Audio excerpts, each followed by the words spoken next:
SSC GD upcoming டேஸ்ல உங்களுக்கு exam இருந்துச்சுன்னா இந்த வீடியோவை பாருங்க. இல்ல 28 ஏப்ரல் ஃபர்ஸ்ட் ஷிஃப்ட்ல ஜிஎஸ் டாபிக் எந்த மாதிரி கேட்டிருக்கான்னு சொல்லிட்டு செக் பண்ணலாம்.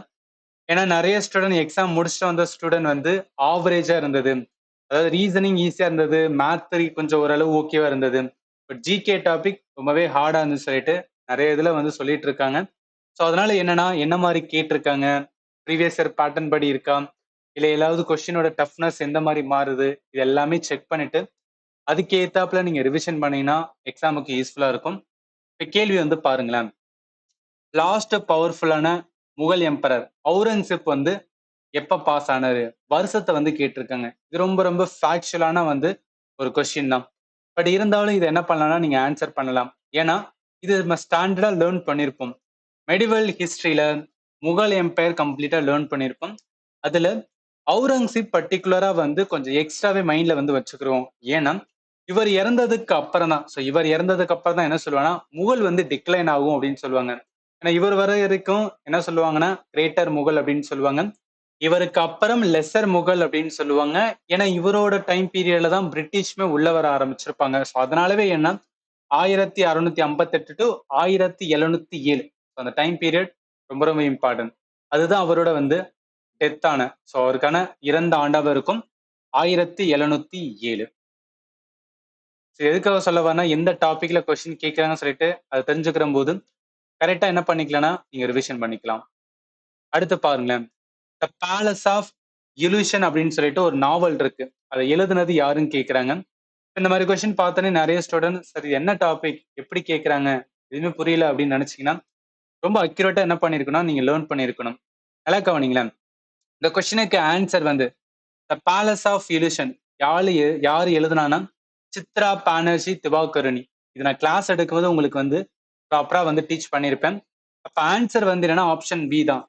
மிச்சம் இருக்கிற அருந்ததி ராய், கிரண் தேசாய், ஜும்பால் அகிரி இவங்க எல்லாத்தையும் என்ன பண்ணிருப்பேன்னா உங்களுக்கு நான் வந்து என்னன்னா டீச் பண்ணி கொடுத்துருப்பேன். அருந்ததி ராய் எழுதின கம்ப்ளீட் புக் வந்து இருக்கு. ரொம்ப ஃபேமஸ் ஆனது the god of small things அப்படின்னு சொல்லுவாங்க.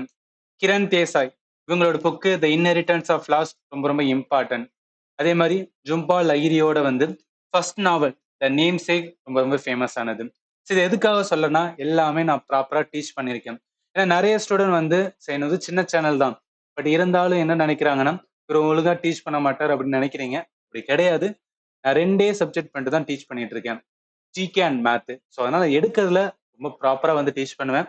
ஸோ அதனால என்ன பண்ணுங்கன்னா ஜிடிக்கு இன்னும் உங்களுக்கு டைம் இருந்துச்சுன்னா தயவு செய்து போயிட்டு என்ன பண்ணுங்கன்னா லேர்ன் பண்ணுங்க. இது ஏன்னா இந்த டாபிக் அப்படின்னு பார்த்தா ஸ்ட்ராட்டஜிக்கு ஸோ புக்ஸ் அண்ட் ஆதர்ன்னு சொல்லிட்டு வந்து ஒரு டாபிக் இருக்கும். அதுல உங்களுக்கு நான் ப்ராப்பரா டீச் பண்ணியிருப்பேன். இது என்னன்னா 3 பார்ட்டா கவர் பண்ணிருப்பேன். ஸோ புக்ஸ் அண்ட் ஆதர் 3 பார்ட்டா கவர் பண்ணியிருப்பேன். டைம் இருக்கிற ஸ்டூடெண்ட் கண்டிப்பா பாருங்க. இதுல இருந்து 1 or 2 கொஸ்டின் என்ன மாட்டிக்கிறோம். அடுத்து as of July 2025, how many states in India have implemented the 50% reservation for women in Panchayat Raj institutions? இது வந்து ஒரு கரண்ட் அஃபேர் பேஸ்டு கொஸ்டின்ஸ் எடுத்திருக்காங்க. இது கொஞ்சம் ஃபேக்சுவல் தான். ஏன்னா பஞ்சாயத்து ராஜ் இன்ஸ்டிடியூஷன்ல வந்து ரிசர்வேஷன் அப்படின்னு சொல்லிட்டு ஒன்று இருக்கு. அது 50% ரிசர்வேஷன் எந்தெந்த ஸ்டேட்லாம் வந்து நிறைவேற்றிருக்காங்கன்னா 21 ஸ்டேட். மொத்தமா 2027 நம்ம இந்தியாவில் இருக்கிற மொத்த ஸ்டேட் வந்து 28 ஸ்டேட் இருக்கும், 8 வந்து யூனியன் டெரிட்டரி இருக்கும். அதுல 21 ஸ்டேட் என்ன பண்ணிருக்காங்கன்னா இம்ப்ளிமெண்ட் பண்ணிருக்காங்க. ஃபேக்சுவல் பட் ஒரு கரண்ட் அஃபேர் பேஸ் கொஸ்டின் எடுத்திருக்காங்க. அடுத்து பாருங்க, July 2025ல whom did President Draupadi Murmu nominate as a Rajya Sabha member for their outstanding contribution to the field of history and education? இந்த current affair என்னன்னா ஜூலைல நான் உங்களுக்கு வந்து டீச் பண்ணியிருப்பேன். நல்லா கவனிங்க. கரெக்டா என்னன்னா ஜூலை மந்தோட கரண்ட் அஃபேர் இருக்கா, ஸோ அதோட பிடிஎஃப் என்டையர் அந்த மாதிரி வந்து செக்ஷன் வச்சு வந்து கொடுத்துருப்பேன். அதுல இம்பார்ட்டன்ட் நேஷனல் கரண்ட் அஃபேர்ல 11வது இதாக வந்து மென்ஷன் பண்ணியிருப்பேன். பிரசிடென்ட் யாரு, இந்தியாவோட பிரசிடென்ட் என்ன பண்ணுவாங்கன்னா நாமினேஷன் பண்ண முடியும், ராஜ்யசபால வந்து நாமினேட் பண்ண முடியும். அதுல ரொம்ப இம்பார்ட்டன்ட் என்ன ஒரு 4 பேர் என்ன பண்ணிருப்பாங்கன்னா இந்த வருஷம் வந்து பண்ணிருப்பாங்க. இந்த வருஷம் மீன்ஸ் 2025ல. அதுல முக்கியமானது டாக்டர் மீனாட்சி ஜெயின். இவங்க என்னன்னா ரொம்ப ஃபேமஸான ஹிஸ்டோரியன் அண்ட் அகாடமிக். இதுல என்ன நீங்க தெரிஞ்சுக்கலன்னா ஜூலை மந்த் கரண்ட் அஃபேர்ல இருந்து கொஸ்டின்ஸ் வருது. அப்ப நான் ஜூலை மந்த் கரண்ட் அஃபேர் பர்டிகுலரா என்ன பண்ணா இந்த அப்பாயின்மெண்ட் ரிலேட்டடா என்ன பண்ணிக்கணும் நான் பாத்துக்கணும்னு சொல்லிட்டு நீங்க வந்து லேர்ன் பண்ணணும். ஸோ இதான் ஒரு கொஸ்டின்ஸ் வந்து எப்படி கேட்டிருக்காங்களோ அதை சரௌண்டிங்ல எப்படி நான் ப்ரிப்பேர் பண்ண சொல்லிட்டு நீங்க வந்து தெரிஞ்சுக்கலாம். ஏன்னா கரண்ட் அஃபேர் நிறைய இருக்கு, எக்கச்சக்கமா இருக்கு. எதை ரிவிஷன் பண்ணணும் அப்படின்னு இருக்கும்ல. ஸோ அதுக்காக தான் சொல்றேன். கொஸ்டினுக்கு ஆன்சர் இங்க பாருங்க. டாக்டர் மீனாட்சி ஜெயின். ஸோ மிச்சம் இருக்கவங்களை என்ன பண்ணா பாத்துக்கங்க. மேபி என்ன பண்ணலாம்னா ரிப்பீட் பண்ணலாம். அடுத்த கேள்வி, எந்த music instrument primarily used during the famous Tippani folk dance of Gujarat? அதாவது என்ன, ஸ்ட்ராட்டஜி கீழே ஃபோக் டான்ஸ் அப்படின்னு ஒரு சாப்டர் இருக்கும். அது திப்பானி டான்ஸ் ஃபேமஸான டான்ஸ் யாரு செலிப்ரேட் பண்ணுவாங்கன்னா குஜராத்ல தான். ஸோ குஜராத் எந்த ரீஜனா? சௌராஷ்டிரா. இப்போ மோஸ்ட்லி ஃபெஸ்டிவல் மேரேஜுக்காக செலிப்ரேட் பண்ணுவாங்க. இப்போ கேள்வி என்னன்னு பார்த்தோன்னு வச்சுக்கலாம், கொஞ்சம் டெப்தா போயிட்டு நார்மலா வந்து என்னன்னா ஒரு ஃபோக் டான்ஸ் கொடுத்துட்டு அது எந்த ஸ்டேட்னு கேட்பாங்க. அந்த மாதிரி கேட்காம என்னென்ன மியூசிக் இன்ஸ்ட்ருமெண்ட் வந்து யூஸ் பண்ணுவாங்க அப்படின்னு வந்து கேட்குறாங்க. இதுல இருக்கிற எல்லாமே சாஞ்ச், தப்லா, சிஞ்சரா, தப்லி, துரி, தோலக் எல்லாத்தையும் என்ன பண்ணுவாங்கன்னா இந்த டான்ஸ்ல வந்து யூஸ் பண்ணுவாங்களாம். அதாவது அவங்க கையில வச்சிருக்காங்க பாத்தீங்கன்னா, இந்த மாதிரி இதுக்கு வந்து ஒவ்வொன்றுக்கும் ஒரு பேர் இருக்கு. அதனால என்ன பண்றாங்கன்னா அது எல்லாமே யூஸ் பண்றது. இது கொஞ்சம் டஃப்பான கொஸ்டின் தான். பட் என்னன்னா இந்த மாதிரி கேட்கறாங்க, நீங்க தெரிஞ்சிருக்கணும். அடுத்து, who assassinated Bimbisara, the king of Magadha and founder of the Haryanka dynasty? இது என்ன அப்படின்னு பார்த்தீங்கன்னா ஏன்ஷியன்ட் ஹிஸ்டரி. ஸோ ஏன்ஷியன்ட் ஹிஸ்டரியில மகதா எம்பையர் டீட்டெயில் லேர்ன் பண்ணியிருப்போம். அதில் ஹரியங்கா டைனஸ்டியோட ஃபர்ஸ்ட் யாரு அதை வந்து தோற்றி வச்சிருப்பாருன்னா பிம்பிசாரா. ஸோ பிம்பிசாராவோட பையன் யாருன்னா அஜசாத்ரு. அஜசாத்ரு என்ன பண்ணுவாருன்னா அவங்க அப்பாவை கொண்டுட்டு so killed his father to get the என்னன்னா த்ரோன். ஸோ அதனால என்ன வரும் இந்த கேள்விக்கு ஆன்சர் யாரு? பிம்பிசாராவை யாரு கொள்வனா உங்க மயம் பேர் வந்து அஜசத்ரு. ஆத்துல வச்சுக்கேன். இது எல்லாமே என்னன்னா நீங்க லேர்ன் பண்ணிதான் இது வந்து ஈஸியானதுதான். ஏன்ஷியன் ஹிஸ்டரியில எந்த இதுனா மகதா எம்பையர் லேர்ன் பண்ணது. அடுத்து, இது ஜஸ்ட் ஒரு ஜியோகிராஃபி பேஸ்டு கொஸ்டின். பங்களாதேஷோட பார்டர் ஷேர் பண்ணாத இந்திய ஸ்டேட் வந்து கேட்டிருக்காங்க. இதுவும் மேப் ரீடிங்ல என்ன பண்ணிருப்போம்னா நம்ம வந்து லேர்ன் பண்ணியிருப்போம். இந்தியன் ஜியோகிராஃபில இந்தியா அப்படின்னு சொல்லிட்டு பிசிக்கல் மேப்பிங் வந்து நம்ம லேர்ன் பண்ணியிருப்போம். அதுல நல்லா கவனிங்களேன். அதாவது இதுதான் பங்களாதேஷ் ரைட்டா? ஸோ பங்களாதேஷ் பக்கத்துல எது வராதுன்னா ஒடிஷா வந்து அதோட டச்லேயே வராது. ஆனா ஒடிஷா என்னன்னா ஒன் ஆஃப் த ஆப்ஷன்ல இருக்கனால கொஸ்டினுக்கு ஆன்சர் என்ன வரும்னா ஒடிஷா தான் வரும். அடுத்து, according to the Indian constitution the total number of minister in the council of minister including the prime minister shall not exceed what percentage of the total strength of the Lok Sabha? அதாவது ஒண்ணும் கிடையாது. இப்ப prime minister, council of minister இவங்க எல்லாம் என்னன்னா minister post ரைட்டா?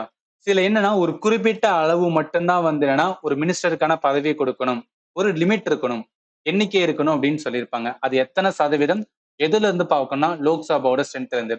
இப்போ லோக்சபால 500 பேர் இருக்காங்கன்னா அதுல 15% சொல்லுவாங்க. ஸோ 15% மக்கள் மட்டும் தான் என்ன பண்ண முடியும்னு வச்சுக்கலாம், மினிஸ்டருக்கான போஸ்டிங் வந்து கொடுக்கணும் அப்படின்னு கொண்டு வந்திருப்பாங்க. இது 91st கான்ஸ்டியூஷன் அமெண்ட்மெண்ட்ல கொண்டு வந்ததுதான். இது என்ன டாபிக்னா இந்தியன் பாலிட்டி. இந்தியன் பாலிட்டில பிரைம் மினிஸ்டர், கவுன்சிலர் மினிஸ்டர் அப்படின்னு சொல்லிட்டு ஒரு டாபிக் இருக்கும். அதில் உங்களுக்கு நான் டீச் பண்ணியிருப்பேன். அதில் கிளாஸ் எடுக்கும்போது நான் சொன்னதான் நல்லா கவனிங்க. The total number of minister including the prime minister in council of minister shall not exceed the 15% of the total number of member of the Lok Sabha. So மொத்த லோக்சபால எத்தனை பேர் இருக்காங்களோ அதுல 15% மட்டும்தான் என்ன பண்ண முடியும்னு வச்சுக்கலாம், மினிஸ்டருக்கான பதவியில வந்து இருக்க முடியும். அப்ப கேள்வி என்ன வரும்? 15%. ஆப்ஷன் சி தான். அடுத்து, which system primarily restricted private sector right in India before 1991? அதாவது என்ன, எல்பிஜி ரிஃபார்ம். இதுல வந்து எக்கானமில நம்ம லேர்ன் பண்ணியிருப்போம். அதாவது இந்தியால ஸ்டார்டிங் 1951ல இருந்து எல்லாமே என்னன்னா லைசன்ஸ் ராஜ் அப்படின்னு சொல்லுவாங்க. ஸோ லைசன்ஸ் ராஜ்னா எல்லா இருந்தாலும் என்னன்னா கவர்மெண்ட் கிட்ட போய் என்ன பண்ணா முதல்ல நீ பர்மிஷன் வாங்கணும். அப்படி பண்ணா மட்டும் தான் ஏதாவது நீ ஓப்பன் பண்ண முடியும் அப்படின்னு இருக்கும். 1991ல அது எல்லாமே வந்து சேஞ்ச் ஆகும் ரைட்டா? ஸோ இது ஜஸ்ட் ஒரு பேசிக்ஸ் வந்து ஓவரால் இந்தியோட எக்கானமி எப்படி இருந்தது இந்த பேட்டர்ன் தெரிஞ்சா போதும் ஆன்சர் பண்ணிடலாம். எல்பிஜி மாடலோட ஃபுல் ஃபார்ம் வந்து கேட்டிருக்காங்க. ஸோ லிபரலைசேஷன், பிரைவேடைசேஷன் அண்ட் வந்து குளோபலைசேஷன். இது வந்து எக்கானமில எங்க லேர்ன் பண்ணுவோம்னா 5 இயர் பிளான்மே உங்களுக்கு நான் ப்ராப்பரா வந்து சொல்லியிருப்பேன். ஆத்துல வச்சுக்கலாம். ஜஸ்ட் வந்து கொடுத்துருக்கேன். ஸோ 8வது 5 இயர் பிளான்ல தான் என்ன அந்த எல்பிஜி ரிஃபார்மை வந்து இன்ட்ரோடியூஸ் பண்ணுவாங்க. அடுத்து, in October 2017 India sent first shipment of what as a humanitarian aid to the Afghanistan through the ஈரானோட சபகார் போர்ட் 2017. ஸோ அந்த டைம்ல ஏன் அப்படின்னா நிறைய வந்துன்னா நியூஸ்ல இருந்துகிட்டு இருந்தது. பட் இப்ப ஏன் அதை கேட்கறாங்கன்னு சொல்லிட்டு தெரியல. இது ஒரு கரண்ட் அஃபேர் தான். பட் 2017 அந்த டைம்ல என்ன வந்து அனுப்பியிருப்பாங்கன்னா வீட்டு வந்து அனுப்பியிருப்பாங்க. இப்ப ஏதாவது ஒரு நாட்டுல ஏதோ ஒரு பிரச்சனை போயிட்டு இருக்கு, ஹியூமானிட்டேரியன் அசிஸ்டன்ஸ், மனிதாபிதமான நிறைய உதவிகள் என்ன பண்ணுவோம்னா ஒவ்வொரு நாடு பண்ணுவாங்க. அதுல ஆப்கானிஸ்தானுக்கு 2017 இந்தியா என்ன பண்ணிருக்காங்கன்னா வீட்டை வந்து போதுமை வந்து என்ன பண்ணிருக்காங்கன்னா அனுப்பி வச்சிருக்காங்க. அடுத்து, which was the first major port developed after independence to export goods from India? அதாவது இந்தியால நிறைய என்ன அப்படின்னு பார்த்தீங்கன்னா ஏற்றுமதிக்கு துறைமுகங்கள் இருக்கு. அதுல தீன் தயாள் போர்ட், அதாவது கண்ட்லா போர்ட் அப்படின்னு இருக்கும். அது 2017 தீன் தயாள் போர்ட் அப்படின்னு சொல்லிட்டு மாத்திருப்பாங்க. இந்த போர்ட் தான் என்ன அப்படின்னு பார்த்தீங்கன்னு வச்சுக்கலாம். அதாவது நம்ம இண்டிபெண்டன்ஸ் ஆனதுக்கு அப்புறம் உருவாக்கப்பட்ட ஒரு மேஜர் போர்ட் அப்படின்னு சொல்றாங்க. அதனால என்ன வரும்? கண்ட்லா போர்ட். இது என்ன டாபிக் அப்படின்னு கேட்டீங்கன்னா இது ஸ்ட்ராட்டஜிக்கே தான். ஆனா அதுல போர்ட் அப்படின்னு சொல்லிட்டு இந்தியால இருக்கிற என்னெல்லாம் போர்ட்ஸ் இருக்கோ அது எல்லாத்தையும் என்ன பண்ணிருப்போம்னா நம்ம லேர்ன் பண்ணிருப்போம். அதை வச்சு எடுத்திருக்காங்க. அடுத்து ஒரு பிசிக்ஸ் பேஸ்டு வந்து questions. Why the gravitational pull on the moon much weaker compared to வந்து எர்த்? எதனால வந்து என்னன்னா நிலவோட ஈர்ப்பு விசை பூமியை விட மிகவும் குறைவாக இருக்குன்னா அதுக்கு ஒன்லி ரீசன் என்னன்னா மூனோட லோவர் மாஸ் அண்ட் ரேடியஸ். அதாவது என்னன்னா இது ஒரு கான்செப்ட். அதாவது நம்ம எர்த்தோட ரேடியஸ் அதோட சைஸ் அதை பொறுத்தா என்ன ஆகுனா கிராவிடேஷன் புல் இருக்கும். இப்ப சூரியனையும் நம்ம பூமியோட கம்பேர் பண்ணா எதுக்கு கிராவிடேஷன் புல் அதிகமா இருக்குன்னா சூரியனுக்கு. அப்ப என்ன ஒவ்வொரு நிறைய பொறுத்து அதுக்கான வந்து ஈர்ப்பு விசை இருக்குன்னு சொல்லுவாங்க. அதனாலதான் வேரியேஷன்ஸ் வந்து வரும். அடுத்து, what is consider the very first physical sign of the onset of puberty in boys? இது என்ன டாபிக்னா பயாலஜி. பயாலஜில ரீப்ரொடக்ஷன்ல பியூபர்ட்டி ரிலேட்டடா என்னன்னா இம்பார்ட்டன்ட் வந்து லேர்ன் பண்ணுவோம். அதாவது மேலுக்கு என்ன ஆகும், வயசு வளர வளர என்ன ஆகும்னா சில சேஞ்சஸ் வரும். அதே மாதிரிதான் வந்து ஃபீமேலுக்கு ரைட்டா. அதை வச்சு என்ன பண்ணிருக்காங்கன்னா கொஸ்டின்ஸ் வந்து பிக் பண்ணிருக்காங்க. இதை அவன் கேட்ட கேள்வி வந்து ஃபர்ஸ்ட் பிசிக்கல் சைன். இப்ப பிஎட் மஸ்டாச் இதெல்லாமே வரும், பட் லேட்டஸ்ட் ஸ்டேஜ் தான் ரைட்டா. ஃபர்ஸ்ட் எடுத்தனே எதுனா என்லார்ஜ்மெண்ட் ஆஃப் த டெஸ்டிஸ், விதைப்பை என்ன பெரிதாகுதல். இதான் வந்து ஃபர்ஸ்ட் பிசிக்கல் சைன் அப்படின்னு சொல்றாங்க. நல்ல கொஸ்டினுக்கு ஆன்சர் வந்து சி தான். பயாலஜி நாவத்துல வச்சுங்க. என்ன டாபிக் அப்படின்னா ரீப்ரொடக்ஷன்ல இருந்து கொஸ்டின் எடுத்திருக்காங்க. அடுத்து, what will be the most significant consequence if எர்த்தோட மேக்னட்டிக் ஃபீல்ட் சிக்னிஃபிகன்ட்லி வீக்கன் ஆச்சுன்னா?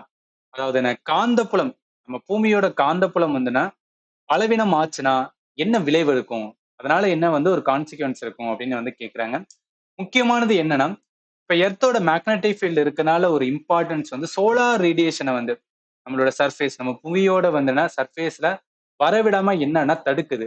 அதனாலதான் என்ன அப்படின்னு பார்த்தோம்னா நம்ம லிவிங் செல்ஸ் மோஸ்ட்லி இருக்கிற ஹியூமன் அனிமல் எல்லாமே என்னன்னா இந்த சோலார் ரேடியேஷன்ல இருந்து பாதுகாக்கப்படுறதுக்கான முக்கியமானது என்னன்னா எர்த்தோட மேக்னட்டிக் ஃபீல்ட். ஸோ அது என்ன ஆகும் அப்படின்னு பார்த்தீங்கன்னு வச்சுக்கலாம். அது இல்லைன்னா எர்த்தோட மேக்னட்டிக் ஃபீல்ட்னா ரொம்ப என்ன ஆகுனா இன்க்ரீஸ் ஆக ஆரம்பிக்கும். அதனால டெக்னாலஜி நம்மளோட ஹியூமனோட லிவிங் அந்த அனிமல் எல்லாமே என்ன ஆகுனா டேமேஜ் ஆக ஆரம்பிக்கும். நிறைய பேர் என்ன தோணுவாங்கன்னா ஓகே மோஸ்ட்லி வந்து என்னன்னா சோலார் ரேடியேஷனை வந்து ஸ்டாப் பண்றது வந்து நம்மளோட அட்மாஸ்பியர் தானே. ஸோ நம்ம அட்மாஸ்பியர் அப்படின்னு சொல்லும் போது என்னன்னா ஓசோன் லேயர் தான் நினைப்பீங்க. பட் அது மட்டும் கிடையாது. மேக்னட்டிக் ஃபீல்டுமே என்னன்னா இம்பார்ட்டன்ட் பிளே பண்ணும். ஸோ அடுத்து பாருங்க, ஃபாதர் ஆஃப் த ஆயுர்வேதா யாரு அப்படின்னு கேட்குறாங்க. இது நான் ப்ராப்பரா ஏன்ஷியன் ஹிஸ்டரியில வந்து உங்களுக்கு சொல்லியிருப்பேன். சரக்கா சம்ஹிதா அப்படின்னு சொல்லிட்டு ஒரு புக் இருக்கும். ஸோ சரக்கா எழுதின புக்கு. இவர் தான் ஃபாதர் ஆஃப் ஆயுர்வேதா அப்படின்னு சொல்லுவாங்க. அடுத்து, in which year did Kidambi Srikanth become a first Indian male player to reach the final of a BWF world championship? அதாவது இது கரண்ட் அஃபேர் கேட்டீங்கன்னா கரண்ட் அஃபேர் கிடையாது. அப்ப என்னன்னா இது வந்து ஸ்போர்ட்ஸ். ஸ்போர்ட்ஸ்ல என்னன்னா நம்ம இந்தியால ஒவ்வொரு விளையாட்டு துறையிலையும் சிறந்த ஃபேமஸான வந்து சாம்பவான்கள் இருப்பாங்க. இப்ப கிரிக்கெட்னா சச்சின் சொல்றோமா, அதே மாதிரி வந்து பேட்மிண்ட்ல ரொம்ப ஃபேமஸான இடம் இந்த கிதம்பி ஸ்ரீகாந்த் சொல்றாங்க. இவரோடது வந்து எந்த டைம்ல இவர் வந்து என்னன்னா ஃபைனலுக்கு போனாரு வேர்ல்டு சாம்பியன்ஷிப்ல அப்படின்னு வந்து கேட்டிருக்காங்க. இப்போ உங்களுக்கு கிளாஸ் எடுக்கும்போது ஸ்போர்ட்ஸ்ல வந்து எப்படி சொல்லியிருப்பேன்னா முதல்ல இந்தியாவில இதெல்லாம் ஃபேமஸான ஸ்போர்ட்ஸ் இருக்கு, அது சம்பந்தப்பட்ட டேர்ம்ஸ், அது சம்பந்தப்பட்ட ஏதாவது கப் இருந்துச்சுன்னா அதெல்லாம் பார்த்துட்டு அதுக்கப்புறம் ஒவ்வொரு விளையாட்டுலையும் ரொம்ப ஃபேமஸான ஜாம்பவான் இருப்பாங்களா அவங்கள பத்தி கொஞ்சம் என்ன பண்ணணும்னா டீட்டெயிலா பார்ப்போம். அதன்படி வந்து ஸ்ரீகாந்த் கிதம்பி இங்க பாருங்களேன், ஃபேமஸான badminton player, the first Indian male shuttler to win the silver medal in the world championship. So அதனால என்ன எந்த வருஷம் 2020 அதான் கேட்டிருக்கான். எந்த வருஷம்னா 2021. இது எல்லாமே என்ன பண்ணணும்னா கொஞ்சம் ஓரளவு பார்த்து வச்சுக்கோங்க. மேபி உங்களுக்கு டைம் இருந்துச்சுன்னா பாருங்க. இல்ல எனக்கு 2 நாள் இருக்கு, ஒரு 3 நாள் தான் எக்ஸாம் இருக்குன்னா, இந்த மாதிரி இது பார்க்க வேணாம். ஆல்ரெடி என்ன லேர்ன் பண்ணீங்களோ, ஏன்னா ஃபண்டமெண்டல் டாபிக் இருக்கிற, அதாவது பாலிட்டி, அதே மாதிரி வந்து எக்கானமி, ஸோ அதே மாதிரி வந்து ஹிஸ்டரி டாபிக், ஜியோகிராஃபி, இந்த மாதிரி இதுல என்ன பண்ணுங்க அப்படின்னு பார்த்தீங்கன்னா, ஃபோக்கஸ் பண்ணி அதுல ஸ்கோர் பண்ண பாருங்க. ரேண்டமா லேர்ன் பண்றதை விட எதில் நம்ம ப்ரிப்பேர் பண்ணா நம்மளுக்கு வந்து ஆன்சர் கரெக்டா ஆன்சர் வருமோ அதை வந்து பாருங்க. ஸோ ஜிஎஸ்ல நான் ஆல்வேஸ் சொல்லுவேன், ஜிஎஸ்ல ஆல்வேஸ் சொல்றது ஒரு 15 கிட்ட போட்டாவே ஓகே தான். 15 கிட்ட போட்டா போதும். மிச்சம் இருக்கிற டாபிக்ல என்ன பண்ணலாம், நீங்க அதிகமா ஃபோக்கஸ் பண்ணுங்க. ஏன்னா அதுல ஈஸியா ஸ்கோர் பண்ண முடியும். ரீசனிங்லாம் கண்டிப்பா நீங்க எவ்வளவு வந்து எஃபர்ட் போட்டாலும் அதுக்கு ஏத்தாப்புல வந்து நம்மளுக்கு வந்து அவுட்புட் கிடைக்கும். மேத் அதே மாதிரி தான், இங்கிலீஷ் அது மாதிரி தான். ஜிகே என்னன்னா ப்ரிப்பேர் பண்றதுக்கு நிறைய இருக்கும். பட் அதனால வர வந்து நம்மளுக்கு வந்து அவுட்புட் பார்த்தீங்கன்னா ரொம்ப கம்மி தான். ஸோ புரிஞ்சுக்குங்க. அடுத்து national sample survey national sample survey ஆஃபீஸோட பிரைமரி ஃபங்க்ஷன் வந்து என்ன அப்படின்னு வந்து கேட்டிருக்காங்க. ஸோ என்எஸ்எஸ்ஓ இது யாருக்கும் ministry of statistics and programme implementation அவங்களுக்கு கீழே வரும். உங்களோட முக்கியமான வேலை என்ன, சர்வே பண்றதா. Conducting the large scale survey on socio economic இஷ்யூல வந்து அவங்க என்ன பண்ணுவாங்கன்னா கண்டக்ட் பண்ணி அந்த சமிட் அந்த ரிப்போர்ட்டை யார்கிட்ட கொடுப்பானா மினிஸ்ட்ரி வந்து கொடுப்பாங்க. ஸோ கொஸ்டினுக்கு ஆன்சர் வந்து பி தான். இது எக்கானமில வந்து லேர்ன் பண்ணியிருக்கோம். ஸோ அடுத்து பாருங்களேன், which term used to officially record information or complain about a crime at the police station. ஒரு போலீஸ் ஸ்டேஷன்ல வந்து ஒரு கிரைமை வந்து ரெக்கார்ட் பண்றாங்கன்னா என்ன சொல்லுவோம், எஃப்ஐஆர் சொல்லுவோம். ஸோ ஃபர்ஸ்ட் இன்ஃபர்மேஷன் ரிப்போர்ட் அப்படின்னு சொல்லுவோம். அதுதான் வந்து கேட்டிருக்காங்க. ஸோ இந்த மாதிரி கேள்விகள் கேட்டாங்களா அப்படின்னு சொல்லிட்டு இந்த ஷிஃப்ட் எழுதின ஸ்டூடெண்ட் வந்து மேபி சொல்லுங்க. ஏன்னா இது வந்து நான் நிறைய ஹிந்தி சேனல்ஸ் அவங்க ப்ரொவைட் பண்ண வச்சு தான் சொல்றேன். ஸ்டூடெண்ட் யாரும் எனக்கு பெருசா வந்து ஷேர் பண்ணல. ஸோ அதனால மேபி உங்களுக்கு தெரிஞ்சிருந்துச்சுன்னா உங்களோட ஃப்ரெண்ட்ஸுமே யாராவது சொல்லியிருந்தாலும் இந்த மாதிரிலாம் வந்துருச்சா அப்படின்னு வந்து கேட்டு பாருங்க. when a subordinate employee provide the information, a report or feedback to the senior official, so what is the type of communication called? இது என்னன்னா ஜஸ்ட் வந்து ஒரு பேசிக்கா வந்து கேள்விகளை வந்து எடுத்திருக்காங்க. அப்வர்ட் கம்யூனிகேஷன் அப்படின்னு சொல்லுவாங்க. அதாவது நம்மளை விட லோவரா வேலை பார்க்கறவங்க அவங்க ஏதாவது என்ன பண்றாங்கன்னா இன்ஃபர்மேஷன் ப்ரொவைட் பண்றாங்கன்னா இல்ல ரிப்போர்ட் ஏதாவது ஃபீட்பேக் சப்மிட் பண்றாங்கன்னா அதை என்ன சொல்றேன்னா அப்வர்ட் கம்யூனிகேஷன்ஸ் அப்படின்னு சொல்றது. ஏன்னா கீழ இருந்து மேல போகுது அப்படின்னு வந்து அர்த்தம். அதே மாதிரி when employee student wanted to take a leave from their office or institution, what type of letter did they write? நம்மளுமே வந்து ஸ்கூல்ல இருந்து என்ன எழுதிருப்போம், லீவ் லெட்டர் எழுதுவோம் பாத்தீங்களா. ஸோ அதுக்கான தான் லீவ் அப்ளிகேஷன்ஸ் வந்து கொடுக்கறதா. இது கேட்டாங்கன்னு எனக்குமே டவுட்டா இருக்கு. இதுல ஹிந்தி சேனல் மென்ஷன் பண்ணனால இது நான் சொல்றேன். அடுத்து what is the primary meaning of the explosion and what is it காமனான வந்து கான்சிக்வன்ஸ். ஒரு எக்ஸ்ப்ளோஷன் அப்படின்னு வந்து ஒரு சைன்லாம் பார்க்கணும்னு வச்சுக்கலாம். அது என்ன meaning, sudden release of energy that causes loss of life and property தான் வந்து இதை வந்து சொல்றது. ஸோ அவ்வளோதான் வந்து கொஸ்டின்ஸ் வந்து கிடைச்சது. ஸ்டூடெண்ட் நீங்க எழுதுறீங்க இல்லை அப்கமிங்ல இருக்கிற ஸ்டூடெண்ட்மே வந்து உங்களுக்கு தெரிஞ்ச ஸ்டூடெண்ட்டை அதாவது ஃப்ரெண்ட்ஸில் யாராவது கேட்டாலும் அவங்க ஏதாவது சொன்னாலும் என்ன பண்ணுங்கன்னா வீடியோட கமெண்ட்ல சொல்லுங்க. ஏன்னா நான் கிராஸ் வெரிஃபை பண்ணிக்கிறேன். ஸோ இப்போ நான் வந்து இந்த சீரியஸ் எடுத்திருக்க முக்கியமான ரீசன் வந்து நிறைய ஸ்டூடெண்ட்டுக்கு என்னன்னா இந்த மாதிரி ஒரு சேனல்ஸ் இருக்கிறது தெரியாம இருக்கு. ப்ராப்பரா வந்து ஜிஎஸ் டாபிக் டீச் பண்ணிட்டு இருக்கேன். டீச் பண்றது சில ஸ்டூடெண்ட் தெரியணும்ல. ஸோ அதுக்காக தான் வந்து என்னன்னா ரிவ்யூ வந்து கொடுத்துட்டு இருக்கேன். பார்த்த வரைக்கும் உங்களுக்கு வந்து ஒரு ப்ராப்பர் ஐடியா கிடைக்கும். எப்படி கேட்குறாங்க, என்ன கேட்குறாங்க, எந்த மாதிரி நான் ரிவிஷன் பண்ணு சொல்லிட்டு ஒரு கிளாரிட்டி கிடைக்கும். அதன் மூலம் என்ன பண்ணிக்கலாம்னா நீங்க வந்து ரிவிஷன் பண்ணிக்கலாம்.